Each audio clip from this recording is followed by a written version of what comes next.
St. Mary's Mission Hospital is a faith-based Level 4 medical center that offers compassionate, affordable healthcare focused on uplifting the dignity of the sick. The main reason why we were started was so that we can be able to provide quality services to those people who cannot be able to go to the high-end hospitals within the city, but they can be able to get quality healthcare. For client-responsive inpatient, outpatient, specialized consultant services, as well as spiritual and psychosocial care, visit St. Mary's Mission Hospitals. Some of the specialities that we have in this are pediatric cardiologist, pediatric consultant. We also have a pediatric surgeon. We also have a general surgeon, orthopedic surgeon. We have an oncologist. We also have our dermatologist department, an ENT department, and a dental department. We also offer radiology services, maternity and mother and child health care. Women who plan to conceive, from the time of preconception, we work with them until they conceive, or the ones who have already conceived and they would like to attend antenatal clinics. You're so welcome into St. Mary's Mission Hospital. We promise to give you the very best. In St. Mary's, we deal with the wholesomeness of our patients. And we are very specific on diagnosis, we are very specific on supplementation, and we are very specific on even on discharge criteria. Our hospital is fully fledged with state-of-art facilities and medical equipment, coupled with dedicated medical experts to guarantee efficient all-round services. Ukiita daktari, hata kama kitu yenye alikuwa anafanya anaachia hapa, nakuja naona mtoto. Walishughulikia mtoto wangu vizuri. Sasa mtoto wangu anakula, anacheza, ananyonya, nafurahia sana, na nashukuru madaktari wa St. Mary's. Juu sikuwa na expect kama nitarudi na huyu mtoto. Wanashughulika kila kitu. We have a fully equipped ambulance which is available on a 24-hour basis for both critical intubated and non-intubated patients. Both our hospitals are NHIF accredited. We also accept other corporate insurances to ensure our services are more affordable and accessible to all. Both of our branches are NHIF accredited, and we also take insurances as long as your card is active and you also have other insurances. Your bill will be fully catered by both NHIF and the other corporate that we do take. We give our patients value for money because this is one of the cost-effective hospitals. We stock affordable and quality drugs, and we have a variety of our medications to give sufficient services to our client. St. Mary's Mission Hospital, we continue to decentralize our services for our patients' convenience, and soon we will branch out into Nairobi Central Business District at Cardinal Otunga Plaza.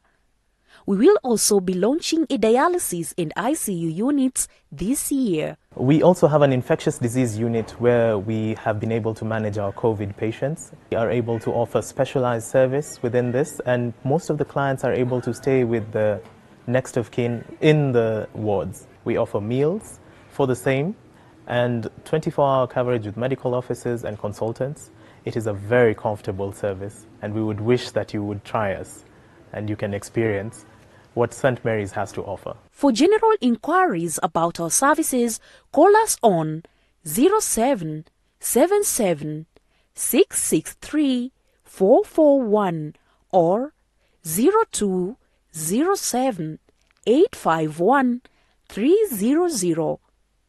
In Elementaita, call us on 0717 305 089 or visit our website at stmmh.co.ke.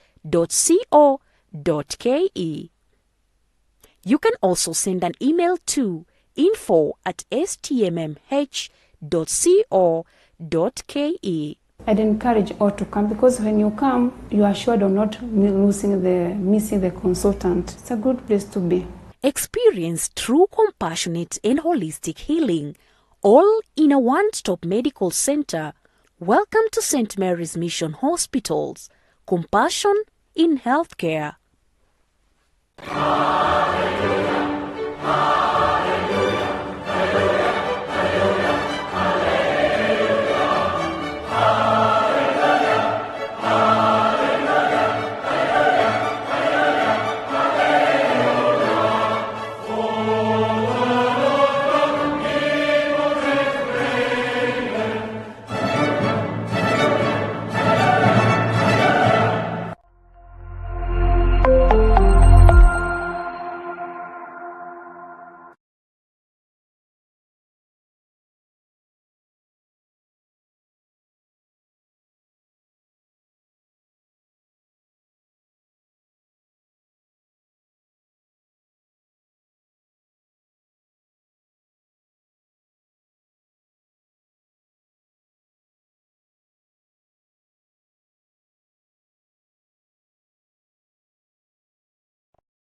very good morning. Thank you for joining us on this live health talk show with me, Maureen Kimani, a program that is brought to you by Capuchin TV in partnership with St. Mary's Mission Hospital in Langata. Well, the reason why we bring you this conversation every Tuesday from 9:30 a.m. and our repeat at 9:30 p.m.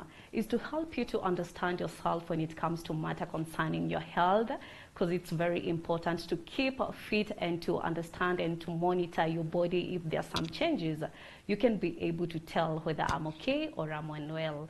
And even you can help to understand your friends in case they're suffering from a certain disease, and you can recommend them to St. Mary's Mission Hospital, because it's one of the very best hospital here in Kenya. We can say that when it comes to it's very affordable because it covers the whole social class. It doesn't matter if you're poor, you have a lot of money, you can be able to fit in that. Also, the nurses, the doctors are very people who are expertise in their field, and they are able to help you in one way or another, and that's why we bring this conversation live to you. My name is Maureen Kimani. Welcome to the discussion, and today we're going to be talking about infertility. Well, I'm sure you have ever heard this word called infertility in the society, but maybe you don't know what it means, and in the studio we have a guest, and he will be talking to us, telling us more about this topic, and maybe what are some of the causes of this infertility, and is there some ways that can be done to prevent infertility? Well, join me from now till the end of the show, and in case you have any question, our number is 0717 424-866, and you can use our SMS number being 21760, and we shall address your questions. Welcome, Dr. Thank you very good much. Morning to you. Good morning. It's good to have you here. Thank you very much. Oh, yeah. Okay, now I'd like you to introduce yourself to our viewers, say your name and what you do in St. Mary's Mission Hospital. Okay, my name, thank you for the invite. Thank you to Capuchin TV. My name is Kennedy Chege. I'm a reproductive health specialist based in St. Mary's Mission Hospital, where, as you are being told, we give you the best services, and you are welcome to our facility. And today we hope that you're going to learn more about infertility, and we welcome your questions, which I hope you're going to answer all your questions. Thank you. Okay, well, it's good to have you, and welcome to Capuchin TV and to our health talk show. Thank you. Right, let's get started. We're talking about infertility. As I said in the beginning, many people have heard this word, but maybe they don't know what it entails, or maybe what it is all about. What is infertility? So infertility, we define it as inability to conceive after 1 year of unprotected regular intercourse. So when people present and they say they have an issue with infertility, for us to define that you have an issue with you have a problem, and we call it infertility, we define it, you have been trying to conceive for 1 year, and you have been having regular unprotected intercourse. This means we suggest and our expectation is that at least 3 times a week. That is, you are having intercourse 3 times a week for a period of 1 year without achieving any conception. That's when we define this. Then you have infertility. Then, but if you have not, if we have not gotten to 1 year, then we cannot call it infertility. So infertility has to come by that it has to be you have not had sexual intercourse for a period of you have intercourse for a period of 1 year, which is regular, at least 3 times a week, and that is when we can say we are dealing with infertility. So that is the definition of infertility. Okay. Yeah. Well elaborated. And does it occur to both male and female? Yes, it occurs to both. So because we have some misconception that maybe it affects maybe one gender. Sorry for that. Okay. So some say that we affect one gender, but it affects both. In fact, we say most research says that is about 35% for male and 35% for female. And we also say that 20% when it is combined and 10% is unexplained. So when you have a couple presenting to you with an issue of infertility, there is 35% that it is male in origin, or 35% chance it is female in origin, or it can be 20% which is combined when both are contributing to the cause of infertility, and then 10% can be explained. There are some you may investigate, you do all, then you find you cannot be able to explain the cause of infertility. But 90%, which we say that is 35% chance in both gender, then we cannot say is a issue with a certain gender. So it affects all genders. Yeah. Okay, and how common is this infertility? Because there's a research that was conducted by WHO, that is World Health Organization. 2 in every 10 couples suffer from infertility, and just to mention, crisis in male infertility is rising. What about for the female one? For the female one, most of the research shows that around 10 to 15% of the couples are affected with infertility. And this, from most research shows, for the last like 50 years, it has been, the prevalence, we cannot say it has been rising, only that now we are able to identify. You know, initially people used to suffer in silence, but nowadays we are able, people are coming out, so that is where the numbers are going up. But most of the research shows that around 10 to 15%, the prevalence, which has remained more of constant. But now, with the onset of other like conditions like metabolic disorders, which are coming up, maybe there are some diseases, maybe these also issues like drugs abuse, they are causing the infertility rates also to rise. So we can say, yes, it is rising, but the prevalence has been around 10 to 15%. Yeah. Yeah, you mentioned about drug abuse, and we'll come to that because I know many people say Mira has something to do with infertility, but you'll tell us more about that. Okay, what are some of the types of infertility? Generally, for infertility is divided into, that is where we have primary infertility and secondary infertility. So when we say you have primary infertility, this is someone who has never conceived. If you've never conceived, and remember our definition for infertility is someone, so that I don't say someone who've never conceived, then maybe you are at home, since you've never conceived and probably you are single, you think you are having infertility issues. So when we say it is that definition that we say that is inability to conceive for a period of 1 year of unprotected regular intercourse. So for that period of 1 year. So when we say now we come to the cause, with the classification, we say the primary infertility. So this is someone who has been engaging in intercourse regularly for a period of 1 year and has never conceived in his life or her life. That means that is what we call primary infertility. Then the other one is secondary infertility. Secondary infertility means this is someone who has ever conceived. Even if you conceived and you lost the pregnancy, we still consider you a secondary infertility because at least you have had a conception.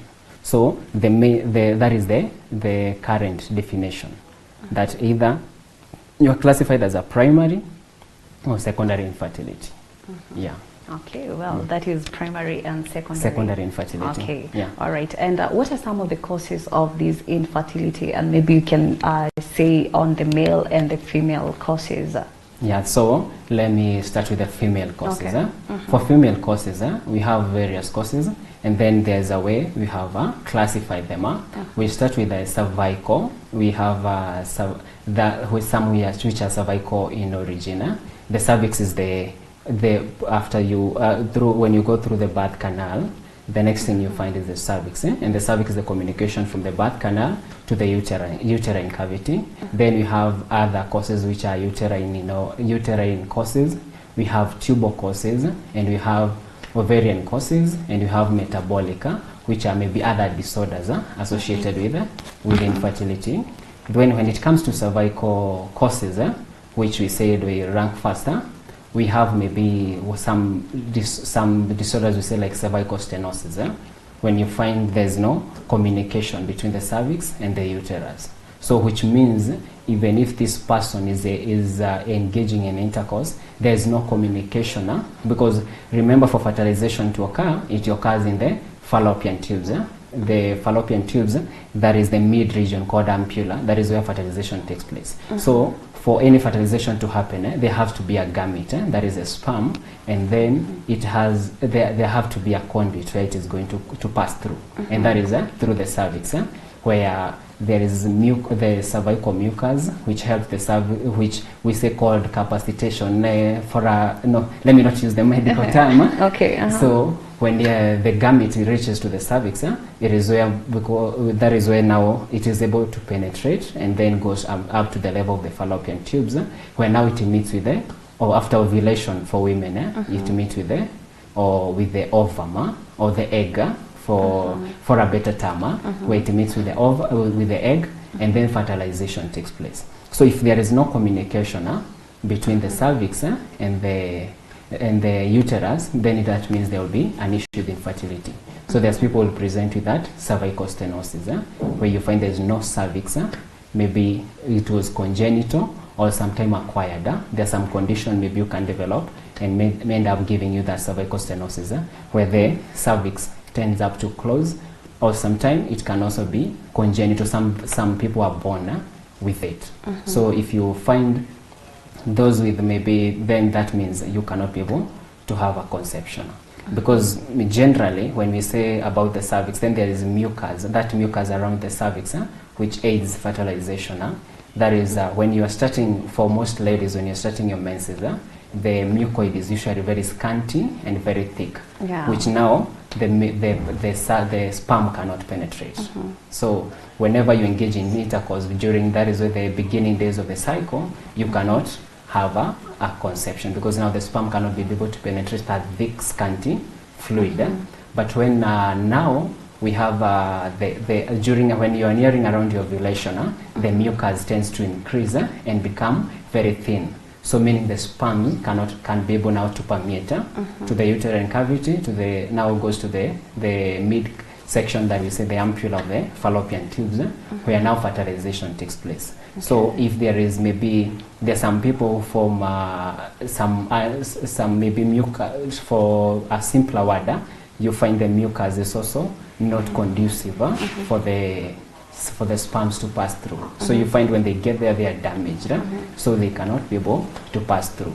So that is on the cervical causes. Then when you go to the uterus, the uterine causes, maybe there are some tumors. Some people may have some things like fibroids, maybe, which may hinder. There are some people who can conceive with a fibroid, but there are some fibroids you may find, especially those inside the uterine cavity. Some may have grown and obstruct even the fallopian tubes, which means even when the sperms get there, it cannot be able to penetrate, and also can interfere with implantation. Remember, after fertilization, we expect the implantation to happen. So there is nowhere for the fertilized egg and to come, what we call an embryo, to come and implant. So you find now that it is already damaged. Then there are those congenital causes. There are people who are born without uterus, others are born without, you find there, some have no uterus, some have no, maybe issues to do with ovary. So there are some conditions which you can find. This is something that is inborn. And then when you come to us, we can be able to examine and we can be able to tell whether you can be able to detect when you visit our facility, we can be able to tell this cause, is it congenital or is it acquired? Congenital means that is something you are born with. Acquired is something that comes later. So those are the more of the uterine causes. Because most of the time uterus is full. Then there's conditions that are acquired, maybe infection on the uterus, which may end up damages or some operation done, which may end up causing the uterus to collapse. You find the uterus has collapsed and they are holding it. So there cannot be any the sperm cannot be able to permeate through the uterus. In medical terms, we call that Asherman syndrome. So you find the uterine walls have collapsed on each other. So in such a scenario, then it has first to be sorted out before any conception can take place. Then from there, we are ascending now in the reproductive health, the reproductive organs. Now we go to the tubes. For tubes, which is the most common cause, you find things like tubal blockage. So when you find the tubes are blocked, that means now if there is any tubal blockage, that can interfere with fertility, because there is nowhere the sperms and the eggs are going to meet, because now there is no communication between them.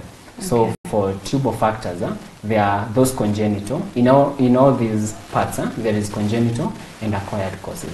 Congenital, there are people who are born without the tubes. So if there's no tubes, then you don't expect any communication.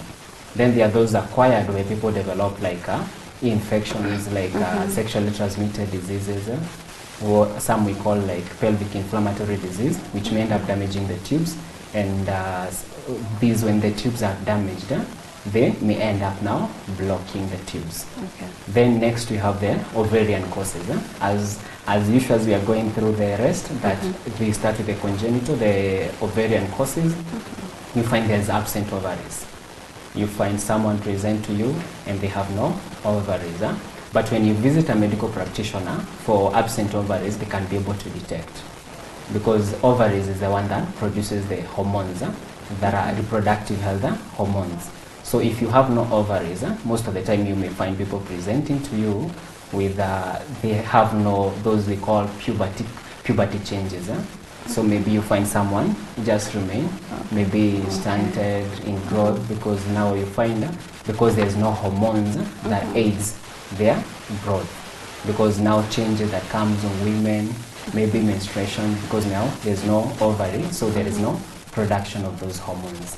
So others like metabolic disorders, we say like diabetes can cause infertility. We have those diseases like involve the thyroid, maybe thyroid diseases, they can also affect fertility. Then we have issues like alcoholism, drug abuse, this also contribute to infertility. So that is more of in a general view of the female infertility. Then when we come to male infertility, though this is more of urology, so I hope they'll forgive me for we can just say that. But I can say we have some pretesticular, for them they are classified in pretesticular, then testicular, then post-testicular. Pretesticular means there is a, for sperm formation, what we call spermatogenesis, which takes around roughly 72 days.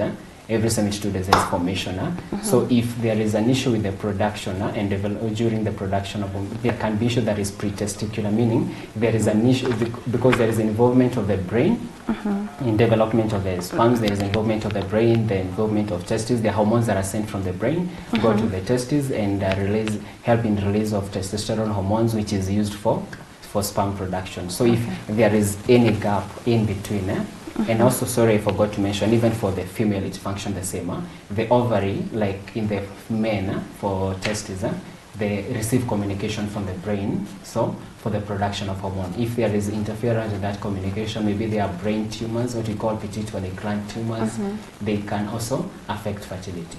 If there are conditions that are affecting me, that most of the time part of the brain, maybe I touch a bit, maybe things like, we call them hypothalamus and pituitary glands, if they are affected by anything, then you expect there is an effect on over both for male and female. So for male, we said they are pretesticular. Maybe also some in born, maybe people are born who are born maybe and there's congenital anomalies. Then also we have those testicular, maybe there's testicular, if maybe that are affecting maybe the sperm production.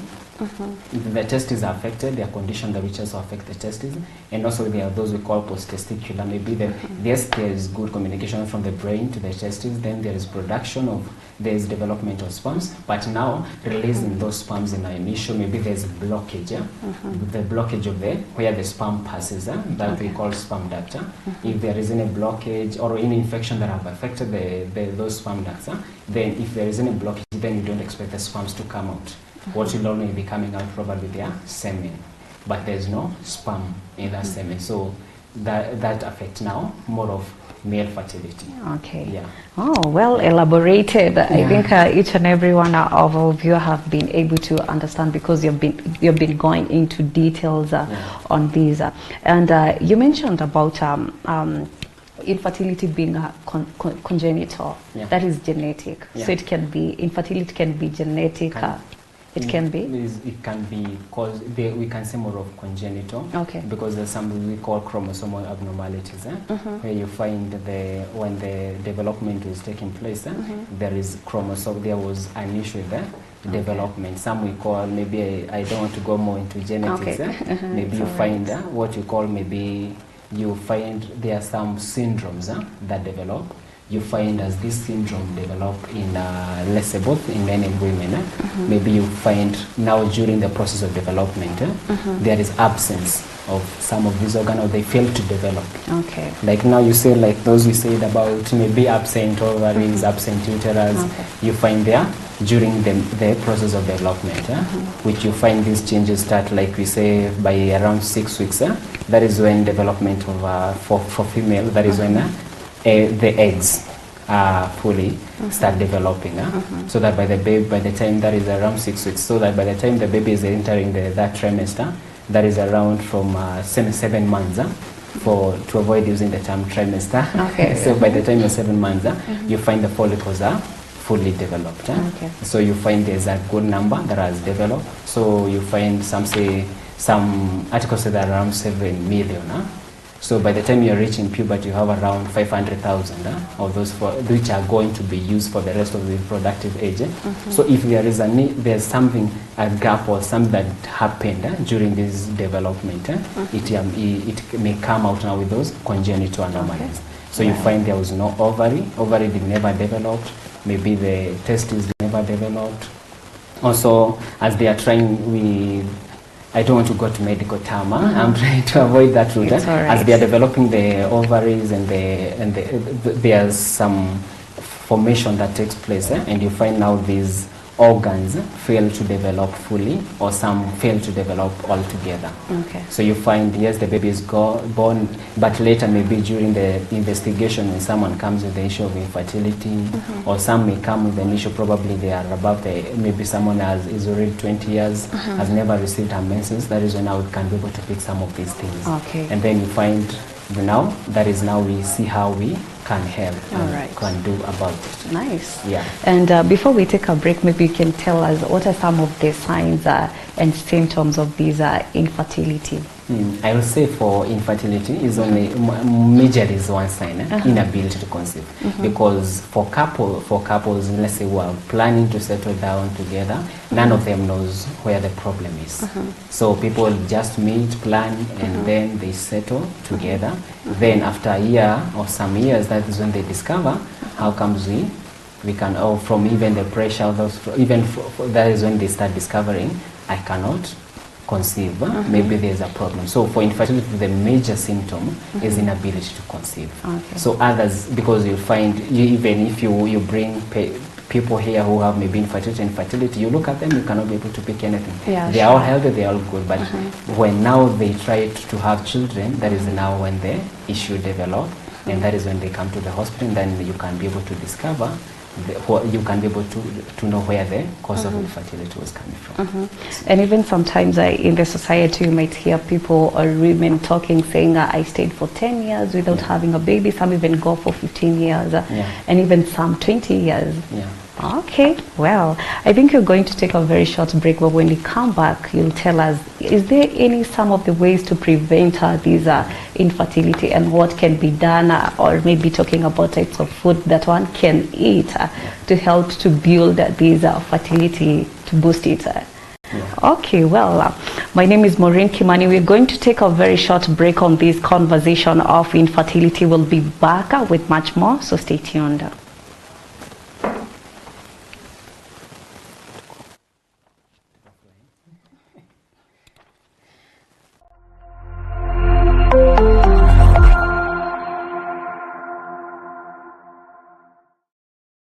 Capuchin TV, your Catholic broadcasting ministry.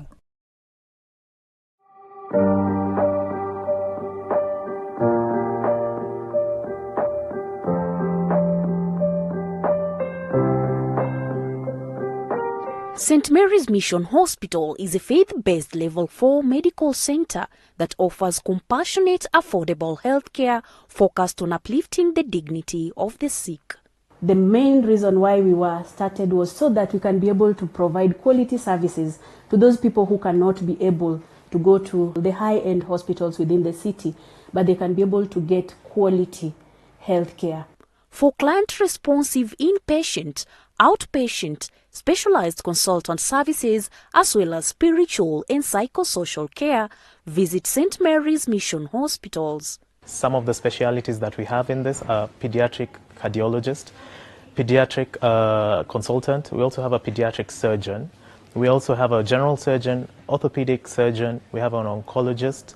We also have our dermatologist department, an ENT department, and a dental department. We also offer radiology services, maternity and mother and child health care. Women who plan to conceive, from the time of preconception, we work with them until they conceive, or the ones who have already conceived and they would like to attend antenatal clinics. You're so welcome into St. Mary's Mission Hospital. We promise to give you the very best. In St. Mary's, we deal with the wholesomeness of our patients.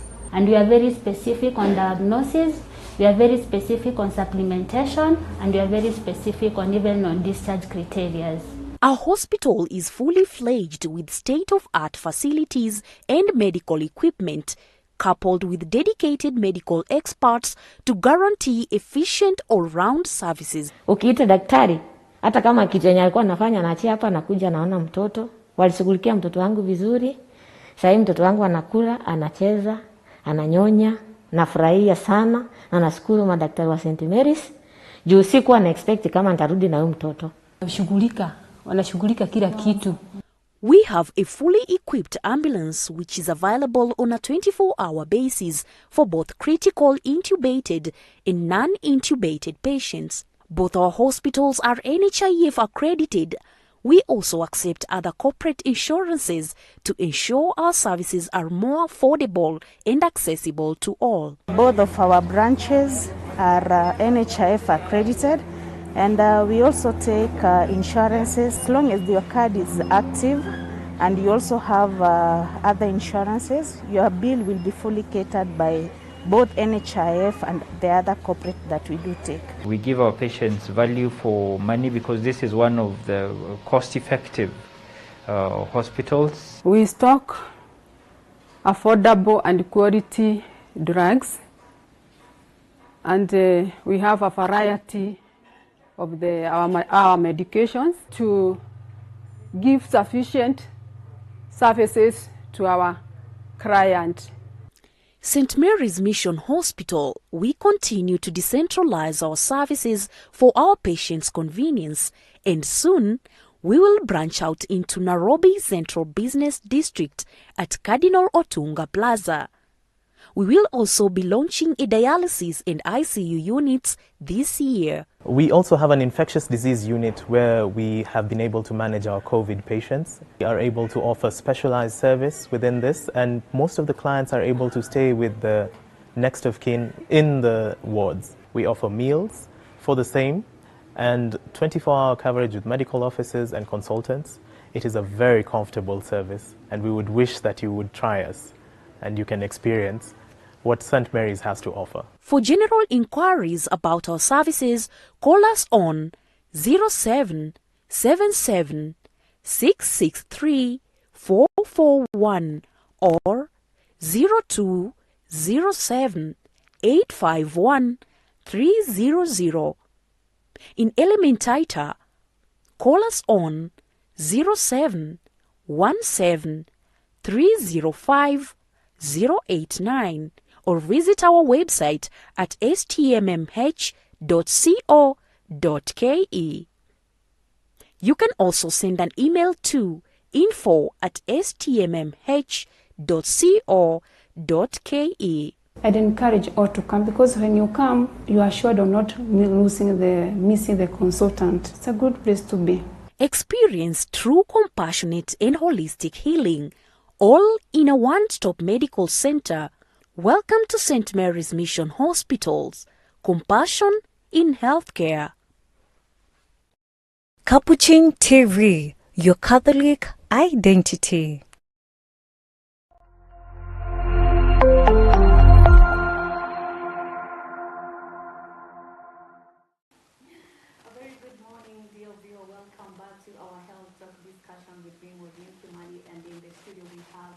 Our guest from St. Mary's Mission Hospital, who is Kennedy Chegia, the reproductive health specialist.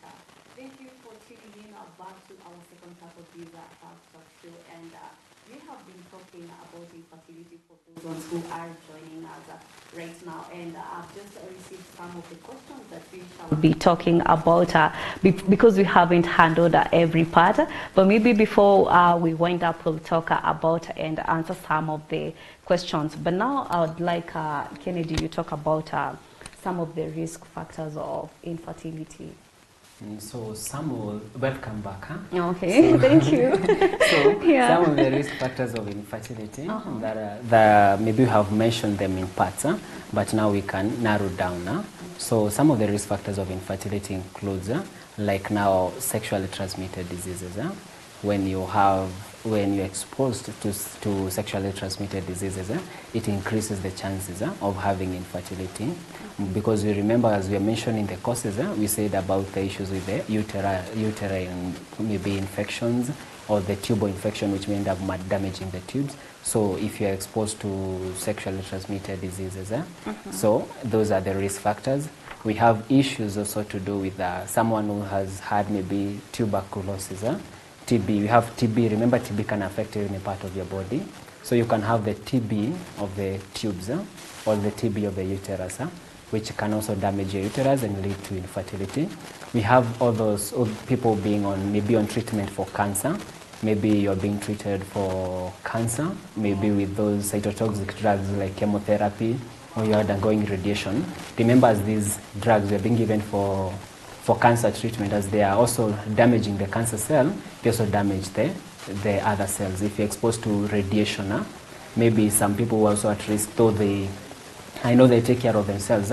Those people working in places where they're exposed in radiation, like even people working in X-ray departments, sometimes they're at risk because now they're exposed to those radiation, and those radiation may end up. That's when, if you've ever gone to do an X-ray, you find them putting some clothes which prevent those rays from penetrating to their body. So exposure to radiation, those cytotoxic drugs, and so then there are those maybe as we mentioned, medical condition like thyroid diseases. Maybe for thyroid diseases, maybe those hormones also will affect you, maybe, and you end up developing, may make you not to conceive. So other risk factors: alcoholism affect, smoking. They have some those like nicotine, even marijuana, or what we call maybe bangi, that also have some component which also may damage, like they may end up damaging those cells responsible for fertility. So those are the risk factors that one needs to take good care to. If you have such, you need to seek. It's always good to take care of yourself, and also you can seek medical attention, so that if some of them are addressed, it can be better, it can be solved. Because like issues, let's say example like thyroid, if it is sorted and you're able to be put on medication that resolve the thyroid function, you can be able now to be, let's say, fertile again. There's a controversy that, Mira is legal in Kenya, and some say it helps to boost the fertility. Does it? It is still controversial subject. All right. So I can't give direct answer because it is still controversial. All right. So guys, you have to take care of yourself when it comes to drug. Make sure you minimize, and if you can be able to do away with it, the better. The better. Yes. Okay. How can one check this infertility? This now begins when you visit, once you realize you're having inability to conceive, you've been trying to conceive maybe for the last 1 year and still you're not able to conceive, that is when you need to visit. You know, as you mentioned earlier, there are some couples who stay up to 10, 15 years and they are not seeking medical attention. So I will advise you, if you've been married, if maybe you have been trying to conceive for the last 1 year and you are yet to achieve any conception, it's good you visit, you come to us, you can come to us, you visit us, we can be able to investigate. First you start from what we tell, from the medical history of the patient. So sometimes those histories, maybe someone is already known, maybe they have other conditions. Then from there, we can start working from that dimension. But the commonest that is usually done, especially for, let me start from the female side, is we have pelvic ultrasounds. When you do a pelvic ultrasound, it means you will be able to check, you'll be able to see the uterus, you'll be able to know whether the uterus is there or not, you'll be able to know maybe there are uterine masses, there are those fibroid, there are uterine polyp, that one you're going to be able to tell. Then you can be able to see the ovaries. There are those maybe common, maybe you've heard of those who say they have polycystic ovarian syndrome, those they call PCOS. It can also be detected by a use of an ultrasound, where you find many follicles building up. Then also we have another form of investigation we can do, which is also a common one. I will not go to those complicated ones. There is also what people call HSG, or hysterosalpingogram, which is an X-ray that is done on women. It is usually done on a certain day of the cycle. It is not done randomly. There is when you visit us, we'll prepare you and give you a specific day which you are going to come for the X-ray. When you do the X-ray, there is a probe that is used, that is passed through your cervix. Then we are able to, there's a dye that is pushed. When that dye is pushed, we are able to take an X-ray. Then this X-ray will show us the patency of your tubes, because that dye is going to spread out. It's going to spread out in your fallopian tubes. If the tubes are open, it's going to spill over to the pelvis. Then that will show that everything is patent. So when you're doing that X-ray, you can be able to, even doing the X-ray, they'll be able to pick those cervical issues. Maybe there is no patency, uterus if there is no patency, then tubes if there is no patency. That is also usually done most for female patients. We also do some hormonal profile, which now it depends with how the patient presented. Maybe if someone you assess, whenever you're going for infertility, you expect a doctor to ask you about your cycle. Is it regular? They want to know the flow. When did you start having your menses? So you may find some questions. Don't wonder. Some people say maswali clinic. Clinic. So we are trying to dig so that we can be able to tell what is the cause of this infertility. So you want to know when did you start your menses, because there's some people who can have delayed. Someone comes to you, maybe they are not, when picking the history, maybe they are yet to receive their menses. So you can be able to do some hormonal profile. We can be able to use these hormonal profile are also done at a specific days of your cycle. So it will not be done randomly. The doctor will advise you on the right day that you're going to do the hormonal profile. So that is the commonest for men. And now from this, when you do this basic investigation, if we find something, then we might investigate further. But these are the most basic, especially ultrasound and that for checking the tubes called HSD. Okay. Sorry to interrupt. What about the couples that have been able to go forward to the hospital and because they haven't had a child even for 15 years, but yet there is nothing to be done? What can be the cause? Because now, for those couples who come, that's why I told you there's 10% unexplained. There's some patients who come to you, you investigate. Whenever you're investigating for infertility, you always tell our patient that it can be either of you, it can be both of you, or it can be none of you. Okay. So that's why we recommend, if you're having infertility, maybe you have been trying to conceive without, or what we call the infertility, you have been trying to conceive without any success, you need to come as a couple. It's not a one man, it's not a woman issue, it's not a man issue. So you need to come out, because you see there is chances of it can also be combined. Both of you can be having an issue. So when they come, sometimes you'll investigate, you'll find everything is okay. Then from there we are able to take them. There are some through waiting, some resources maybe by giving them around 5 years, some maybe may achieve a conception. But there are other forms of treatment they can be given that can enable them. We try to see whether we can be able to aid their conception. Yeah. All right. And are there some of the ways that can be done to prevent this infertility, and whether it can be cured? Then for some of the way we can prevent is like, now we say smoking, you quit smoking. If maybe you are trying to conceive, if maybe you can reduce your consumption maybe of alcohol, or even stop taking alcohol. Those you avoid these risk factors. Maybe you have what we say you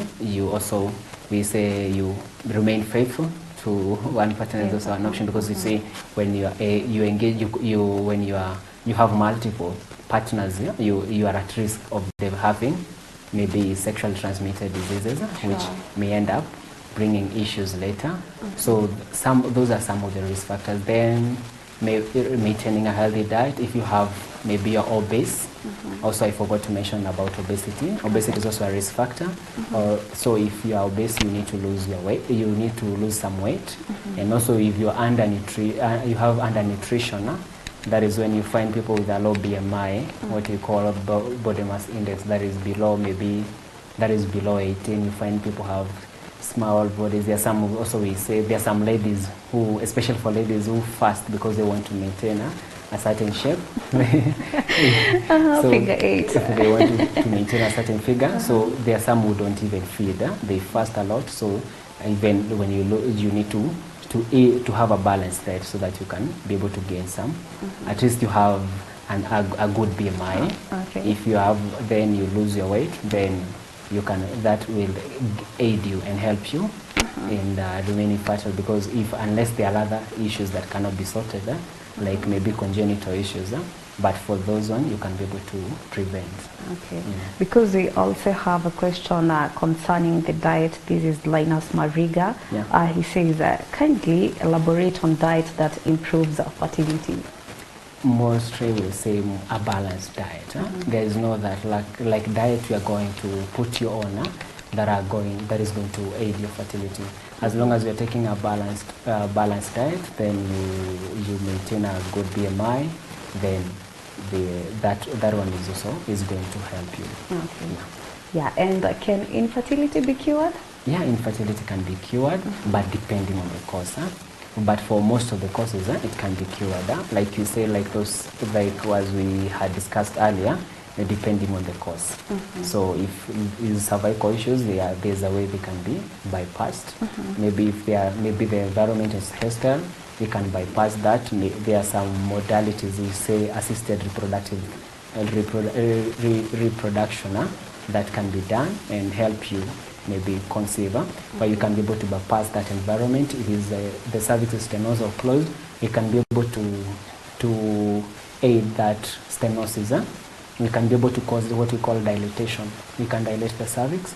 Then if maybe there's tubal issues, there are surgical maybe intervention that can be done, that if there may be like fibroids, they can be removed, what we call myomectomy, removal of fibroids. If we have maybe tubes are blocked, tubes is divided into certain proportions. There's a portion probably where the blockage might be hard to unblock. Then there is when we bring the issue of the assisted reproduction, that is like now IVF. That's when they come in. then so it depends with the cause. And also for men, maybe now the urologist can be able to sort. Okay. IVF meaning in vitro fertilization. Yeah. Okay.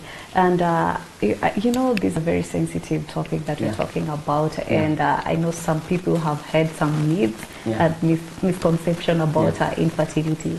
Tell us some of these myths. One of the most common myths I've encountered in my practice is when men believe that whenever there's infertility in the house, it's the woman. So they blame the women. They blame the women. So any time there is once you're married and you're unable to conceive, even in the society, you'll find them attacking the saying, now you're mwanamke, she cannot be able to conceive. So you find the pressure is more towards women. So fertility is not an issue. As we discussed at the beginning, we said that there's 35% chance of either of you bringing about the issue of infertility. So it can affect both men and women. Another misconception is where people believe it's a curse. There's some people will tell you maybe this is a curse, maybe you have, because you find some people maybe they have been moved to so many places, they have gone to many spiritual encounters, they are taken to some places you don't want to discuss a lot because they are trying to conceive. They have been told this is a curse, and so they are trying to break the curse. But when they come, maybe you find this is something that you can sort out. So it's not a curse. Then number 3, there are those people you'll find accusing because this woman was not able to conceive. We've been trying to treat this woman. She has not been able. Maybe they say maybe this woman I've been living with. Maybe she had several abortions before we met.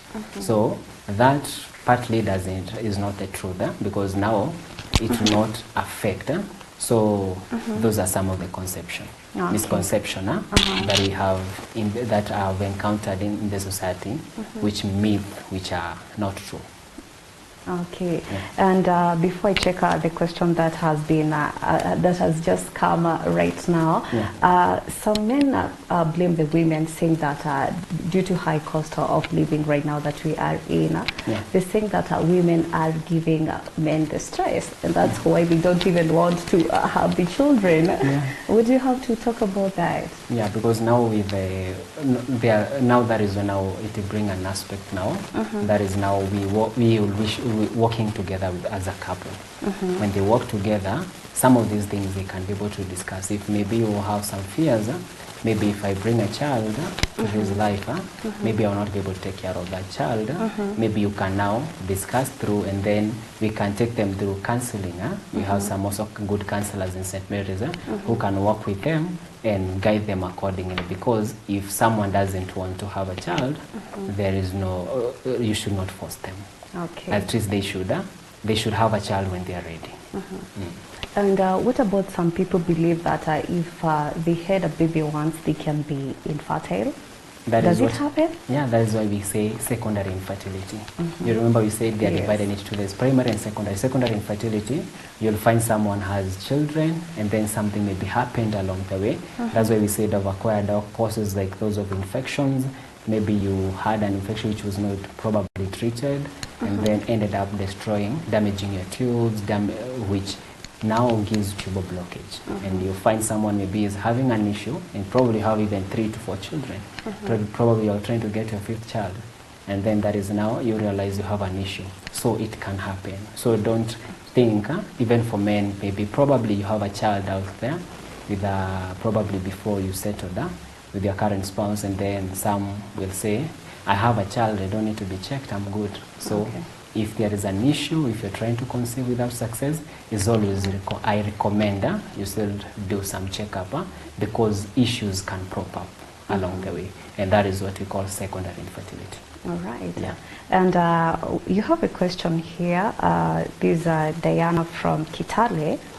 Can you have sexual intercourse while undergoing your monthly period, and can it cause infertility, and what are some of the dangers? That is Diana asking. During the beginning of the menses, that one, because now you see there already blood coming out, the cervix is open, I will not recommend because of I'll say more of on the let's say of hygiene purpose because of there is already blood. I think you should wait a bit. I think I encourage someone to wait a bit because now when you have it will not cause any damages, but it's not. I will not recommend because now you see because it allows the woman. It's just take 5 to 7 days. Once they are done with the menses, you are free. Yeah, you can be able to control your emotion and yourself. You can wait. You can discuss if maybe sometimes you don't understand. You may have someone maybe you should. That's why as a couple you work together. You discuss such things, so that maybe someone can be able to wait. Okay. Yeah. And when you talk about these infertility, we know St. Mary's Mission Hospital, you have a facility. Yeah. When can one visit, or maybe a couple that is watching us and they haven't been able to have a kid, when can they come to visit the facility? We are open Monday to Friday, 8 to 5 p.m. So you can walk in anytime. That is any time. We are closed on holidays and mostly on weekend. Yeah.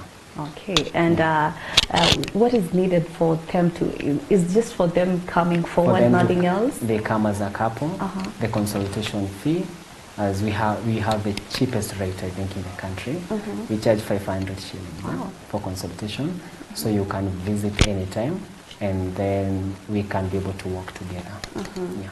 Okay, I know you have handled some of these cases in St. Mary's Mission Hospital.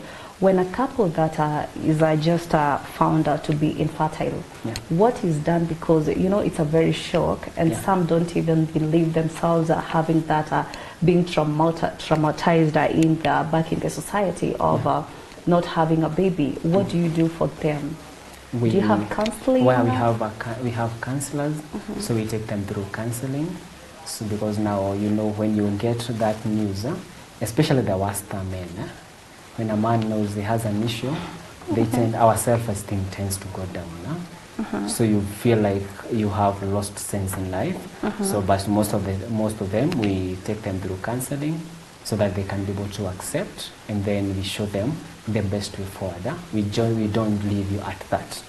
That yes, you have a problem. That is not the end of the discussion. That is the beginning of the discussion and the direction you're going to take. So that at least we can be able to work together, even also instilling hope and restoring that ego. Yeah. Okay, and I feel nothing is impossible until it's done. Yeah. Okay, all right. Before we wind up, I'd like you to share to our viewer a whole thing concerning our topic today, that is infertility. What advice can you give to these couples having this kind of challenge? So my advice will be just visit whenever, if you've been trying to conceive and there's no success, please visit our facility. Please don't stay at home. Don't wait. If you discover there's an issue, it is better we find an issue, and so that we can be able to see how we are going to take you through it. Don't just stay at home. Don't succumb to the pressure from the society, because I know people will be asking a question, what is going on? Then instead of having all that stress, come to our facility. We'll work with you and help you out. Okay, thank you all so much, Kennedy Chegi, for sharing this informative session and to our viewer and helping them to understand about infertility. What about the male that are very confident that they are very fertile? Can they just come for a checkup? Maybe they are at a very young age just to be assured?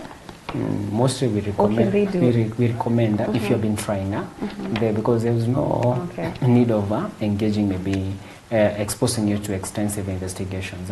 But if maybe you are a man, there are those tests like we call semen-analysis. A man can come in and semen-analysis will be done. Semen-analysis is where we take your sperms and they are taken to the lab and investigated.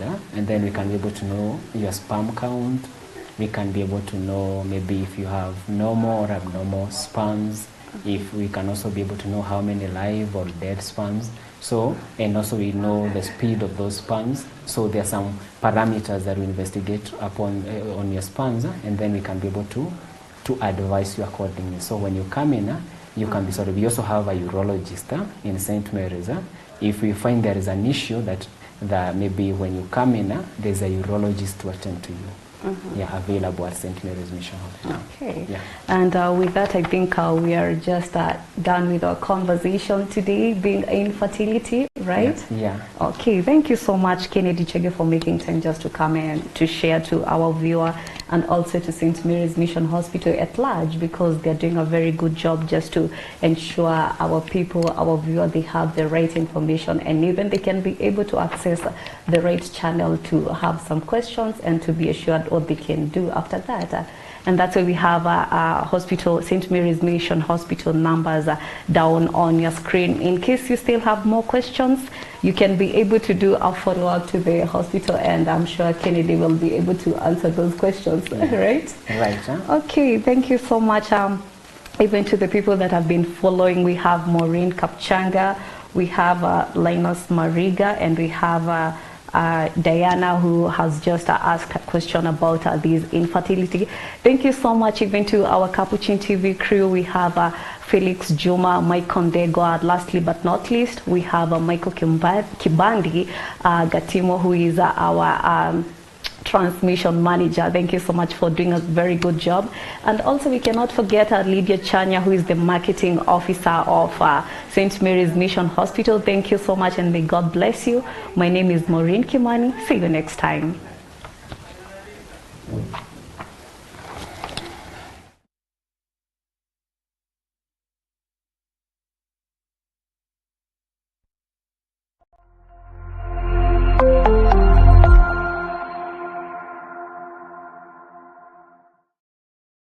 Capuchin TV, your Catholic broadcasting ministry.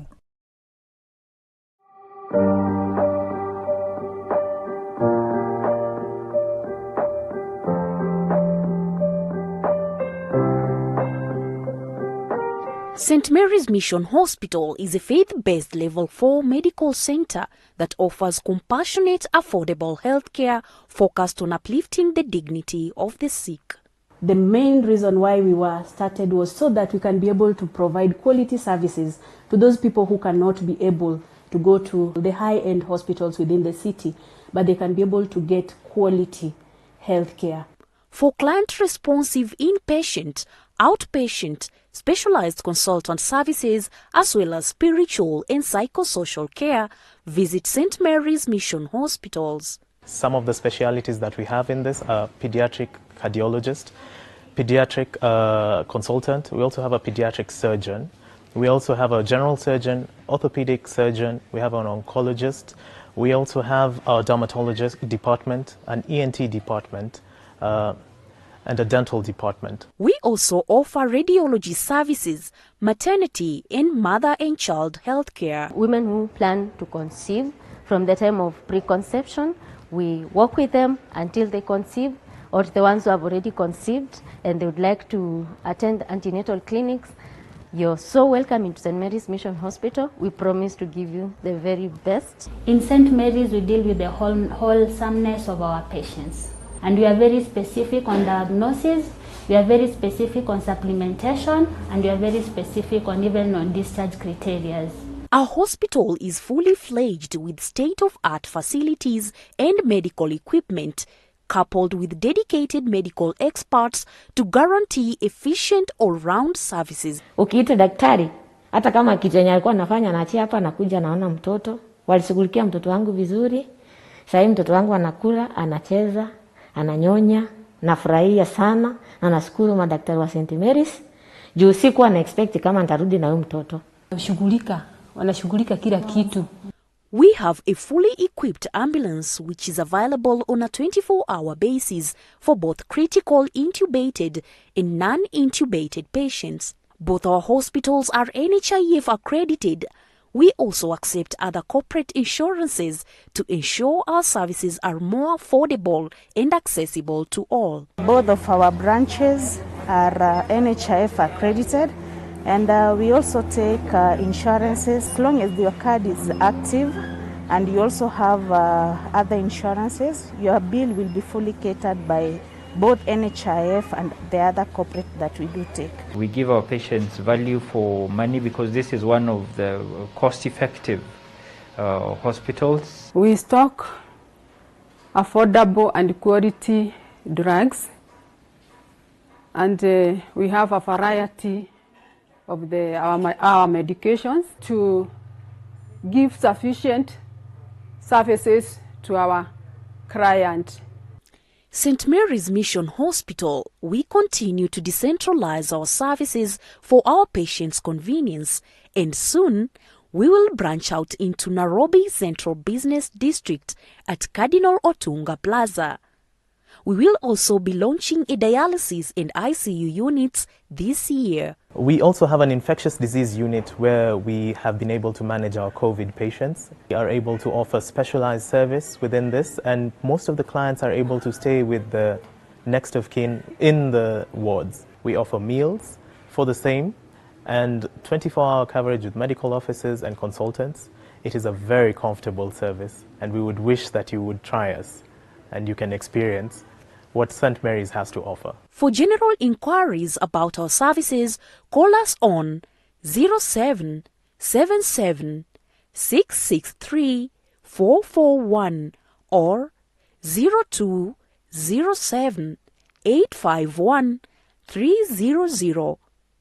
In Elementaita, call us on 0717 305 089 or visit our website at stmmh.co.ke. You can also send an email to info@stmmh.co.ke. I'd encourage all to come, because when you come, you are assured of not missing the consultant. It's a good place to be. Experience true compassionate and holistic healing, all in a one-stop medical center. Welcome to St. Mary's Mission Hospitals. Compassion in healthcare.